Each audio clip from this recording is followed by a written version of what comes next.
Hi, my name is Cold Beer, and let's start with World War Z. World War Z. Humanity is on the brink of extinction. From the Americas to Europe, the undead apocalypse continues to spread uncontrollably, and as the inevitable end looms, a hardened few band together to defeat the horde and outlive the dead. So basically all you have to do is to find a lot of canned food and wait for a month or so for every zombie to rot. But no, this is not what you will do, because otherwise this would be a very boring, lame food tasting game with, survival elements, because, not every canned food is survivable. This game is nothing like that. World War Z is a co-op third-person shooter for up to 4 players, featuring swarms of hundreds of zombies. Based on a famous movie with Brad Pitt, the game focuses on fast-paced gameplay while exploring new storylines from all around the world. If you like zombies and shooting, keep in mind that the game has very positive reviews and it's probably a good match for you.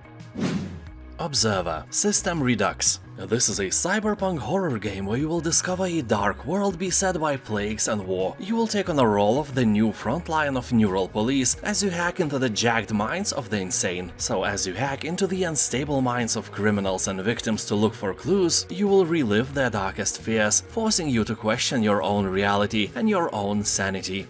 Maybe you are the one who's actually insane. All in all, this is a dark, psychological horror detective game, so be sure you have the mental balls to play it. The game is not for everyone, but if you like creepy sci-fi stories, it's definitely your spoon of potato salad. People on Steam are saying that the game is kinda scary, but really nicely welded together and is an absolutely unique experience. Stray. The game has an overwhelmingly positive review score and is worthy of the full price without a doubt, but now you can obtain it for a little bit cheaper. This is a cat simulator, but not a usual one, if you know some usual ones, because the game is set in a cyberpunk world and that stirs the pot a bit. The game is a third-person cat adventure set in the detailed neon-lit alleys of a decaying cyber city and the murky environments of its seedy underbelly. You can roam surroundings high and low, defend against unforeseen threats and solve the mysteries of this unwelcoming place inhabited by nothing but unassuming droids, dangerous creatures and things. Like evil duct tape. It's your enemy. If in your life a cat ever owned you, you know why. Stranded. Alien Dawn. This is a planet survival sim placing the fate of a small maroon group in your hands. You will forge your story as you make vital decisions to protect your survivors from thirst, starvation, disease, extreme weather and so on. You will plant, grow, harvest and hunt down food, provide heat, light, devices for relaxation and more to keep survivors on top of their game, ready to face the next challenge. Stockpile useful resources and salvage material from fallen space debris. Also research technologies to expand your horizons. You will rise from basic camps to fortified bases, create a stronghold to defend the survivors from attacks by alien creatures. This deadly alien world is home for various scary monsters, although not as scary as your ex-mother-in-law. People are saying that the game will keep you intrigued for hours, and no two scenarios are ever the same.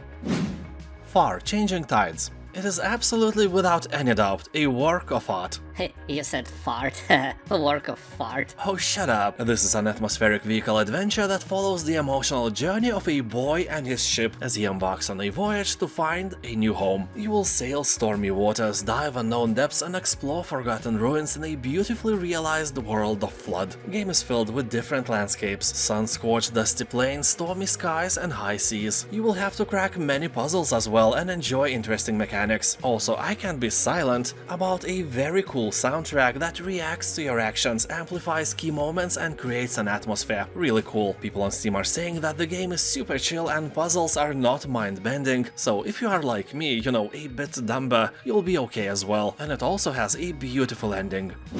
Thief Simulator 2. It is time for you to become a thief. Steal from the rich, commit some burglaries, live the life of your dreams. No matter what others say, always keep in mind that every profession is honorable. Also, before committing to crime full-time, you can also try this game. People are saying that it will seriously teach you a thing or two. Although keep in mind that a thief's trade is not just an easy jog in the park. In order to get some practice, you will start with petty theft. This is how you'll gain the experience required to access more and more risky and, most importantly, more profitable jobs. You will gain levels, unlock new opportunities and get new useful tools. Every modern thief must have modern tools from AliExpress. As developers say, it's not only a crowbar and binoculars, but also an advanced equipment that becomes available as you progress, such as a laptop for hacking through security systems. I never knew that special laptops for hacking existed, but well, who am I to disagree? People on Steam are saying that this game will tickle your adrenal glands, so maybe don't drink too much coffee before playing. Ghostrunner 2. In the second part of this legendary game, you will adventure through a post-apocalyptic cyberpunk future. It takes place after the fall of the Keymaster, a tyrant who ruled over Dharma Tower, which is the last refuge of mankind. Now you have to take on the violent AI cult that has assembled outside the tower and shape the future of humanity. Their only demand is that humanity should put pineapple in every bowl of potato salad. This is blasphemy! An absolute heresy, so you should eradicate this cult once and for all. So here you'll find new katana combat mechanics, a deeper exploration of the world beyond Dharma Tower, non-linear levels with complex motorbike sections, new modes and all the action you loved about the first part of the game. Plus, boss fights are more interactive, giving you freedom to choose how to survive battles against the toughest opponents. The review score is very positive and everyone is praising great voice acting, intriguing story and saying that if you like the first part, there is no way that you won't like the second as well. The Evil Within 2. You will play as Detective Sebastian Castellanos, who has lost everything. Well, that is written in the game's description, but I honestly hope that he didn't lose his ding-dong. You know, that would suck. So anyway, you were given a chance to save your daughter and have to descend into the nightmarish world. Horrifying threats emerge from every corner as the world twists and wraps around you. Here you can craft traps, sneak, run and hide, or try to battle the horrors with limited ammo. Sounds familiar, right? Yep, if you are a fan of Resident Evil, the second part of The Evil Within will hit you straight into your feelings. It's a really great game with more than 90% of positive review score. Marvel's Spider-Man, Miles Morales.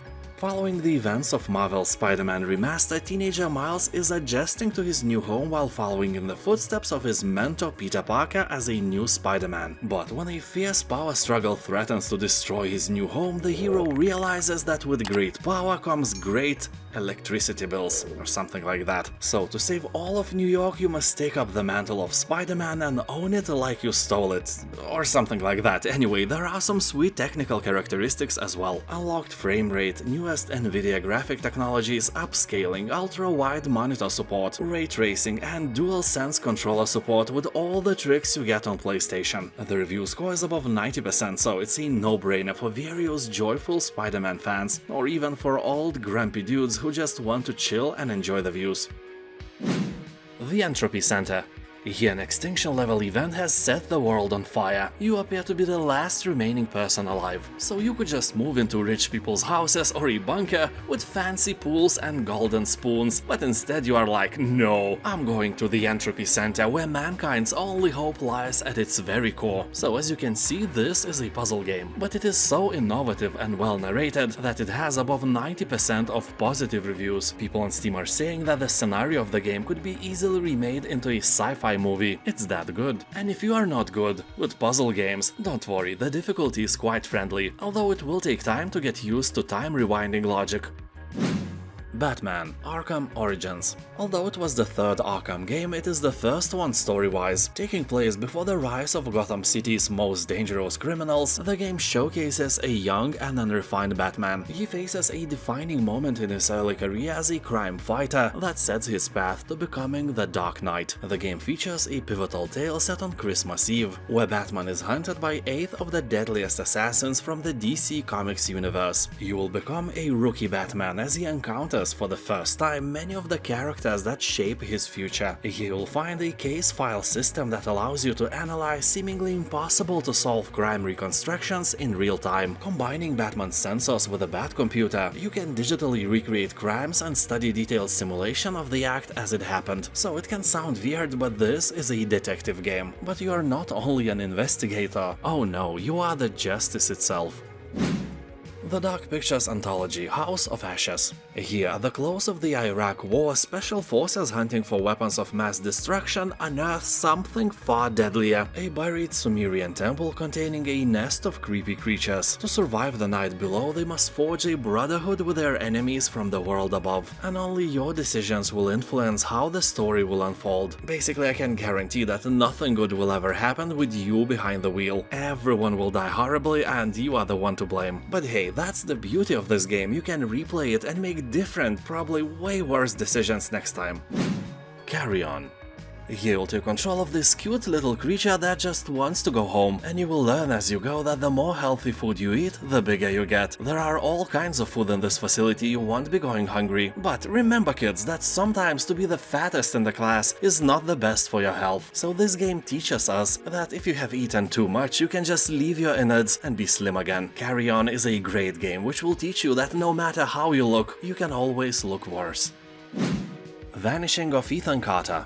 The game surprised me by not having any UI, no information bar or anything like that. And that's a good thing because it doesn't need one anyway. The Vanishing of Ethan Carter is very detailed and the praise this game received for its graphics is very much deserved. You may call the game a walking simulator, but it's more like a detective story that you have to unfold by, walking around. Here you'll slowly reveal clues that allow you to piece the events of this Lovecraftian mystery together. Yeah, the game may sometimes be really creepy, but that adds to the immersion. Main story is constructed from several smaller stories, and once you collect all the clues, the game rewards you with an interesting and unexpected conclusion. Like really, if you are expecting some simple murder mystery here, it's nothing like that. So basically, if you like slow-paced, beautiful games with the ability to surprise you, this is one of the best choices you can make.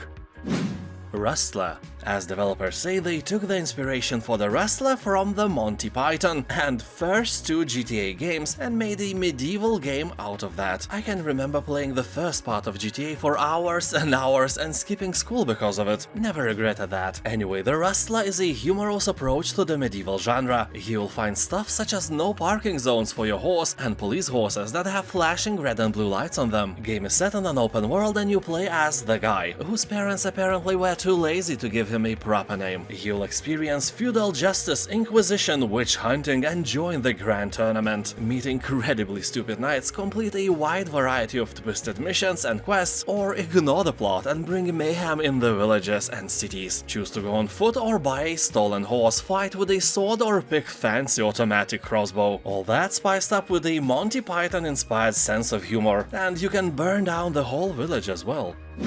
Pacific Drive. This is a very interesting title with mechanics you won't usually see in other games. In this driving survival adventure, you face supernatural dangers on each expedition into the exclusion zone. Make your base of operations in an abandoned garage, where you'll research new parts, customize your station wagon, and chart routes deeper into the zone. As you gather precious resources and investigate what's been left behind in the zone, you learn exactly what it takes to survive in this unpredictable, hostile environment. All the vibes here lead to Strugatsky Brothers and their roadside picnic story. Many games draw inspiration from it, and if you like the theme about some stranger things happening in this specific area, I recommend you to watch the movie named Annihilation with Natalie Portman. You won't be disappointed, I promise.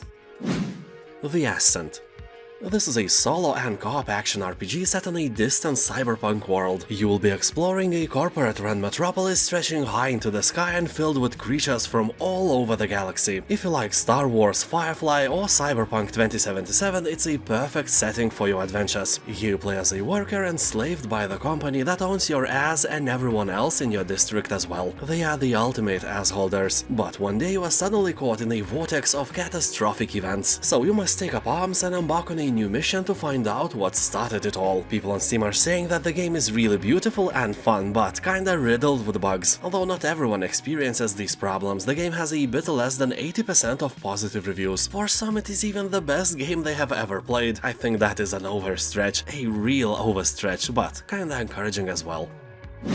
So to spice up your curiosity, I will tell you that here you can kill with your thoughts. That should really grab your attention. If it grabs somewhere else, call the police. Inkulinati is an ink-based strategy game straight from medieval manuscripts, where a thought can be deadlier than a sword. You will take your turn in Inkulinati duels filled with unexpected tactical depth and humor. Yeah, fart humor, very funny, haha. Shut up, that is always funny. You'll embark on an ever-changing journey, build your own bestiary, defeat medieval superstars and collect perks to unleash special powers. And now it's the time when you must subscribe. It's the law, I have nothing to do with that. The penalty of not subscribing to my channel is a ban from Boobhala after you die. It's terrible, I know, so I guess you have to subscribe.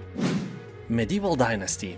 Here you take on the role of a young man who has fled from war and wants to take his fate in his own hands. From being alone, inexperienced and poor, he will develop into a master of many skills, a leader of community and the founder of a prosperous dynasty. Dynasty which is meant to last and prosper for generations to come. So you can create a tiny medieval North Korea for yourself and thrive, while your friends eat grass. You will defend against wild animals, hunt for food, gather resources, craft equipment, build yourself a house and become a founder of a whole village. Tough winters and unexpected events will challenge your skills and dexterity as you strive to build your own legacy. One of the coolest things for me here is the entire year cycle, with 4 seasons and realistic wildlife that really helps with the immersion.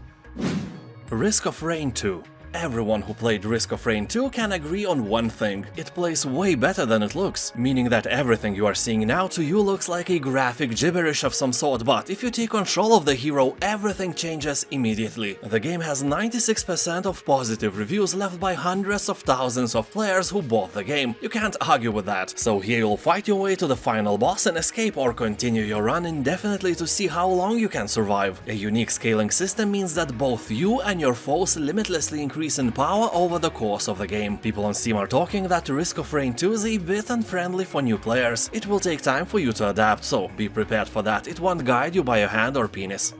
And now, thank you for watching, have a nice day, and I'll see you next time. Bye. Also, don't hesitate to subscribe.